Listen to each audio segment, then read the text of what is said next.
Falando de vida, tu entendes que tu já encontrasse o teu propósito de vida? Que tu já estás no caminho de executar aquilo que tu achas que tu viesse para fazer?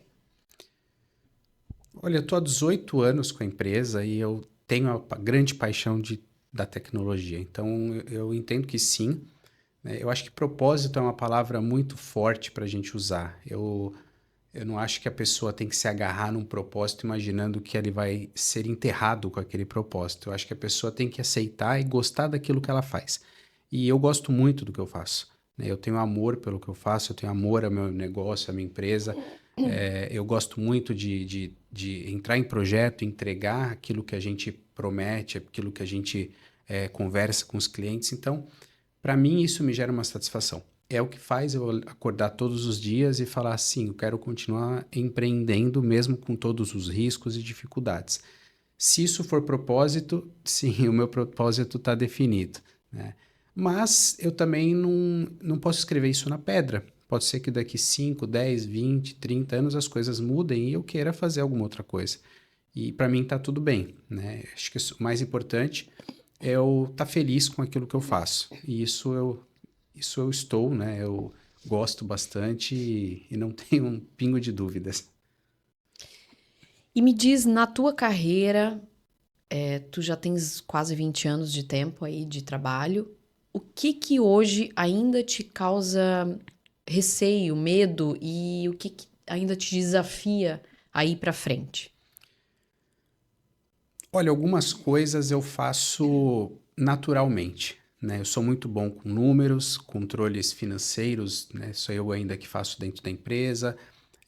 A parte técnica, apesar da gente ter equipe, muitas vezes eu me meto e eu acabo acompanhando, mas como um bom garoto de tecnologia e a maioria deles, eu tenho um lado que me desafia muito, que é o lado social. É o lado de relacionamento. É uma coisa que, assim, eu aprendi que eu preciso me desenvolver. E eu faço isso há anos e todo dia eu me coloco em desafio em relação a não só a conversar, mas, assim, conhecer pessoas novas, me relacionar com pessoas novas, participar de grupos de contato, de networking, conversar com as pessoas, tomar café. Tem eu tenho dificuldade às vezes em vendas, né? A venda para mim acontece naturalmente, mas é uma coisa que não é natural para mim. É uma coisa que eu preciso trabalhar bastante, né? Diferente, por exemplo, de quem tem um perfil mais de vendedor, que muitas vezes gosta de falar, gosta de vender. Eu me esforço muito. É algo que me Eu gera. te entendo perfeitamente, porque quando a gente fala de pessoas que são meio nerds, nesse caso, né? É aquele dia que tu tem vontade de sentar na frente do computador e não falar com ninguém, Uhum. né? Eu também tenho um pouco disso.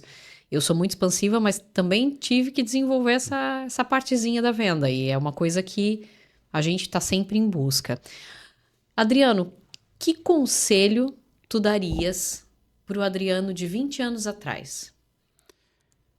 Olha, eu acho que o conselho é um pouco do que eu acabei de comentar sobre a questão social. Eu gostaria de ter me desenvolvido mais ainda a questão social há 20 anos atrás. É, de repente, óbvio, a gente não sabe o dia de amanhã. Eu estudei muito parte técnica há 20 anos, que hoje não é mais necessário. Então, de repente, se eu estivesse na rua conhecendo gente, tomando café, é, poderia ter sido, algumas coisas poderiam ter sido diferentes. Mas a gente não sabe, né? Olhar para trás é difícil. Eu acredito que se fosse para dar um conselho hoje para uma pessoa mais nova, seria esse. Mas eu não mudaria nada do meu passado, até porque o meu hoje seria diferente. Então, Sim. E eu fiquei aqui pensando no meu passado, em quando eu falei que eu gosto de ficar sentada no computador sem falar com ninguém, daí eu vou ter muitas pessoas que me conhecem da vida inteira e vão dizer: Imagina, a Dani conversa até na fila do mercado. Eu disse, é verdade, mas não necessariamente para trabalho, né? Então a gente tem esse desafio de transformar a espontaneidade em foco de buscar captação de cliente, de fazer o direcionamento disso para o trabalho, né? É um desafio, não é uma coisa natural. Eu aprendi também a fazer o link de uma coisa com a outra. Sempre conversei com todo mundo, mas nunca necessariamente fazendo o link com o trabalho. O empreendedorismo acaba levando a gente a fazer isso, né? E pode falar. Eu ia comentar, é muito difícil, como eu comentei, é muito difícil eu ter essa questão social, né? Não é natural para mim. Então, o que não é natural, eu acredito que a gente precisa desenvolver.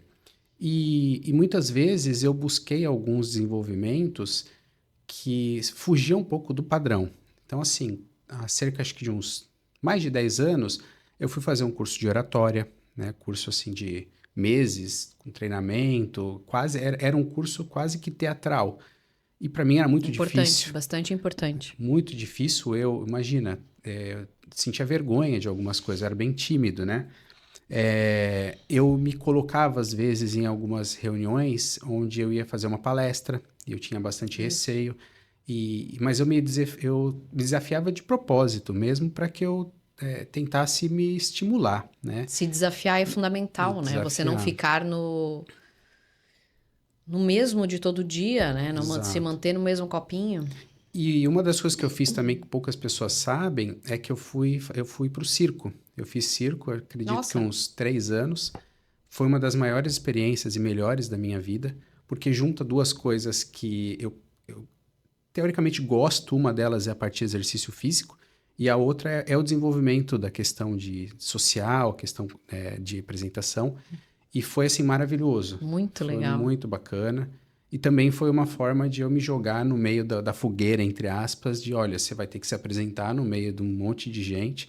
Né? Óbvio que tinha a questão do exercício, que para mim é também uma questão que eu gosto bastante. O que tu fazias no circo? Eu gostava muito da parte de acrobacia de solo, parte de mortais e tudo mais, a cama elástica, que também entra a parte de acrobacia.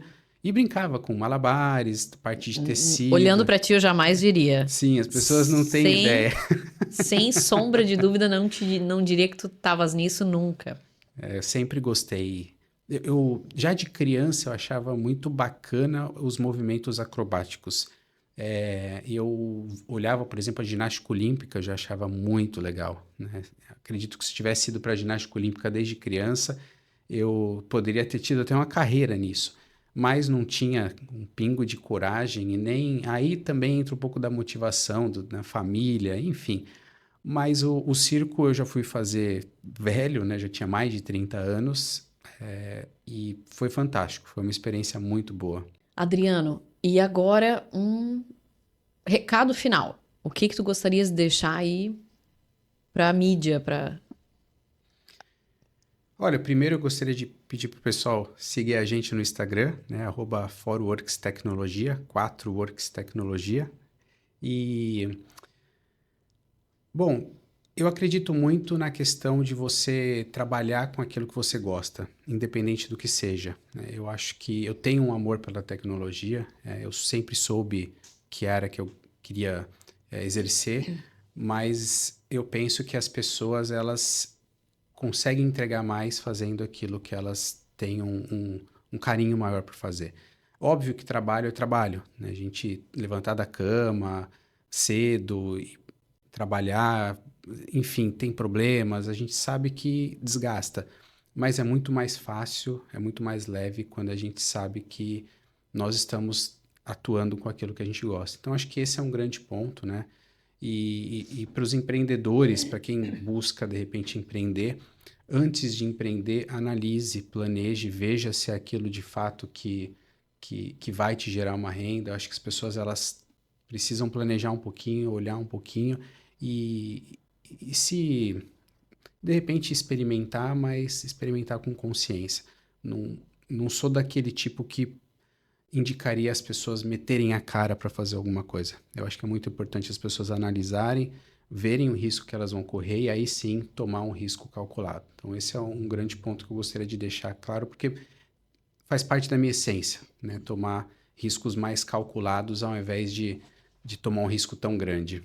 Excelente, Adriano. Queria te agradecer pela tua companhia de hoje. Foi maravilhosa a nossa conversa, muito boa. Quem sabe fazemos até um segundo episódio disso, porque a IA ainda tem muito para oferecer. E nós ficamos por aqui hoje com mais um episódio do nosso Café de Quinta. Não esqueça de se inscrever no canal, curtir e compartilhar. Até a breve.